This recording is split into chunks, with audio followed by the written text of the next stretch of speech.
નમસ્તે, ઋત્વિક ભીલા, પ્રદેશ સહમંત્રી, અખિલ ભારતીય વિદ્યાર્થી પરિષદ ગુજરાત. હાલમાં આપને ધ્યાનમાં હશે કે 12માની એક્ઝામ પૂર્ણ થઈ છે અને કોલેજમાં એડમિશન માટે જીકાસમાં એક ફોર્મ ભરવાનું આવતું હોય છે. તો જીકાસમાં આપને સૌને ધ્યાનમાં છે જેમ 3 વર્ષથી કન્ટિન્યુઅસ 3 વર્ષથી જે ત્રુટીઓ આવે છે, જે ખામીઓ છે, એ આપને સૌને ધ્યાનમાં જ છે કે વિદ્યાર્થીઓને ઘણી બધી મુશ્કેલી સહન કરવી પડે છે. તો એક આપણે 3 વર્ષથી આ સરકારને અનેક આવેદનપત્રો આપ્યા અને આંદોલન પણ કર્યા, પણ હજી સુધી કોઈ નિરાકરણ આવ્યું નથી.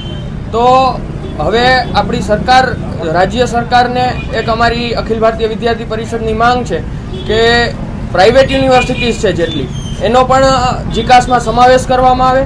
પછી જે 300 રૂપિયા ફી છે એ 300 રૂપિયા ફી ઘટાડી અથવા સાવ બંધ કરી દેવામાં આવે.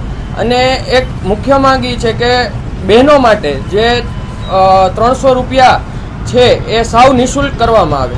તો આવી 3 માંગો સાથે અખિલ ભારતીય વિદ્યાર્થી પરિષદ રાજ્ય સરકારને પણ દીધું, શિક્ષણ મંત્રીને પણ મળવાનું થયું.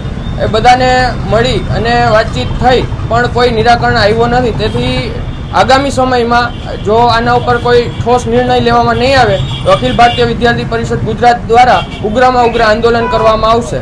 કેટલા દિવસ આંદોલન? જ્યાં સુધી નિરાકરણ નહીં આવે ત્યાં સુધી આંદોલન સતત ગુજરાતમાં ચાલુ રહેશે અને એડમિશન ચાલુ થઈ જાય એની પહેલાં આ નિરાકરણ લેવામાં આવે એવી એક માંગ છે.